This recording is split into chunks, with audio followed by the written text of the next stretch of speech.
নমস্কাৰ, আজি মই তেল পিঠাৰ ৰেচিপি লৈ আহিছোঁ।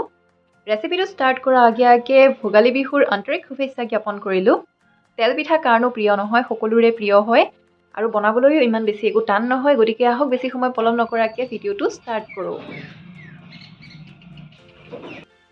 বাউল এটাত গুড় মিহি কৰি 1 কাপ জোখৰ কৰি লৈছোঁ।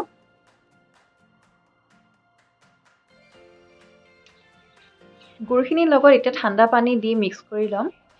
পানী এসোপামান নিদিওঁ, ফাৰ্ষ্টে অকণমানেই দিম, যদি পিছত লগা হয় তেতিয়া আৰু অলপ এড কৰিম।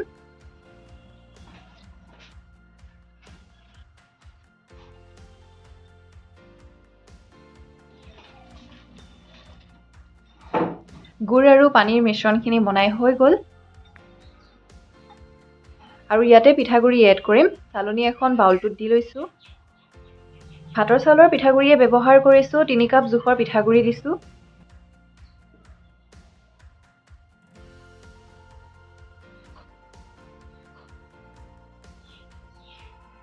অকণমান 1/4 স্পুন নিমখ দিছোঁ। নামমাত্ৰ দিছোঁ যাতে মিঠাটো বেলেঞ্চ কৰি ৰাখে। বেকিং পাউডাৰ 2 চামুচ দিছোঁ, একদম ফুল স্পুন। আৰু ড্ৰাই ইনগ্ৰিডিয়েণ্টখিনি মই ধুনীয়াকৈ চালি ল'লোঁ।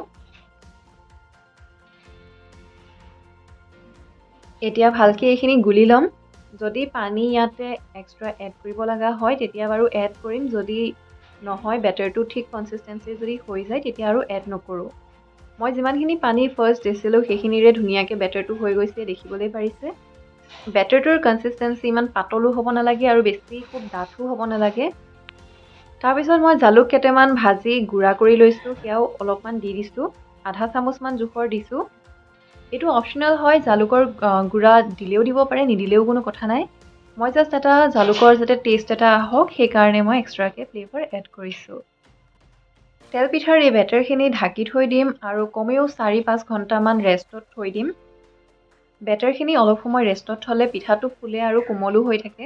4 ঘণ্টাৰ পিছত বেটাৰখিনি চাওক। এইখিনি দি ধুনীয়াকৈ মিলাই লওঁ আকৌ এবাৰ।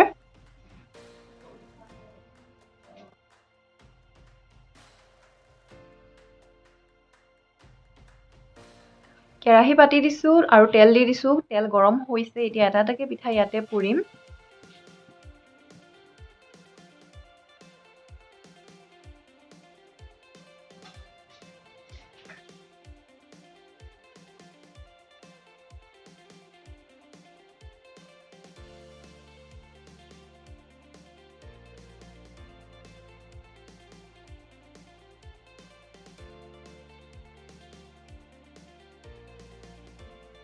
এয়া চাওক পিঠাটো কি ধুনীয়াকৈ হৈ গৈছে। তেনেকৈ মই বাকীকেইটা পিঠাও বনাই ল'ম।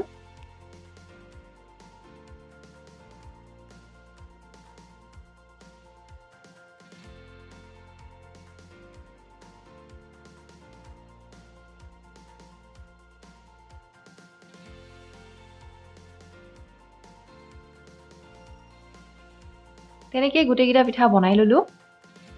তো এইটোৱে আছিল আজিৰ তেল পিঠাৰ ৰেচিপি। কেনেকুৱা লাগিল জনাব। ভাল লাগিলে লাইক কৰিব, কমেণ্ট কৰিব, ছাবস্ক্ৰাইব কৰি থৈ দিব মোৰ চেনেলটো। আৰু ভিডিঅ'ছ আহি আছে, আৰু ৰেচিপি ভিডিঅ'ছ আহি আছে, গতিকে চাই থাকিব। নমস্কাৰ।